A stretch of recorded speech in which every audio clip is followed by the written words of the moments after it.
بسم الله الرحمن الرحيم الحمد لله رب العالمين والصلاة والسلام على رسول الله أما بعد ولا ليال وحان كسو قد جرني بشي بركيسناد رمضان gaar ahaan waxaan haatan fooda soo saarnay tobankii dambe oo ah toban aad u fadli badan waxaana ku jiro laylatul qadri ilaahay subhanahu wa ta'ala quraankiisa wuxuu ku yiri laylatul qadri khayrun min alf shahr laylatul qadri wuxuu ka qeyr badan yahay kun bilood waa meeqa sanadood kun bilood waa 83 sano waxa u qaybinaysa kunka 12 oo ah sanadkii maadaama uu 12 bilood yahay kun hadii aad u qaybisid 12 waxa ku soo baxayso 83.3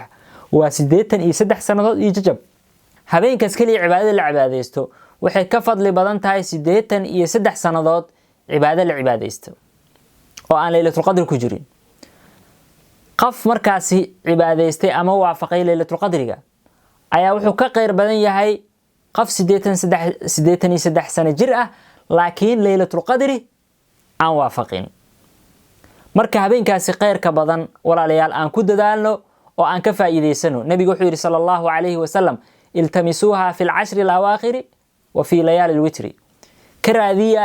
tobanka dambe iyo habeenada witriga habeenka 22aad habeenka 23aad habeenka 25aad habeenka 27aad iyo habeenka 29aad waa inaan tobanka dambe oo dhan aan dadaalno habeenadaas witriga ahna si gooni ah aan u sii dadaalno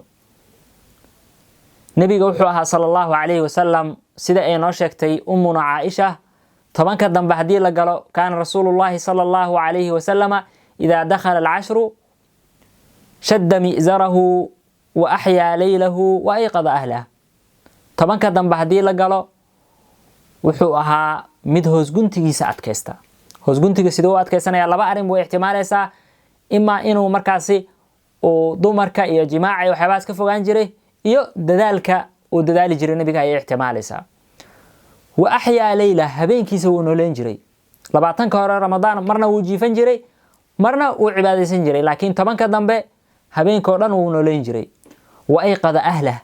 ahlkiisana uu kicin jiray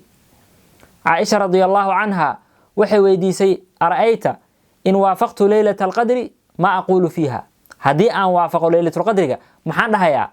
qala sallallahu alayhi wa sallam quli allahumma innaka afuun tuhibbul afwa fa'fu anni marka walaalayaal aan dadaalno tobankaani dambe waa tobankii u dambeysay ramadaan al-a'malu bil khawatim a'maashuna waa qaatimadeeda sidaas darteed hadii aad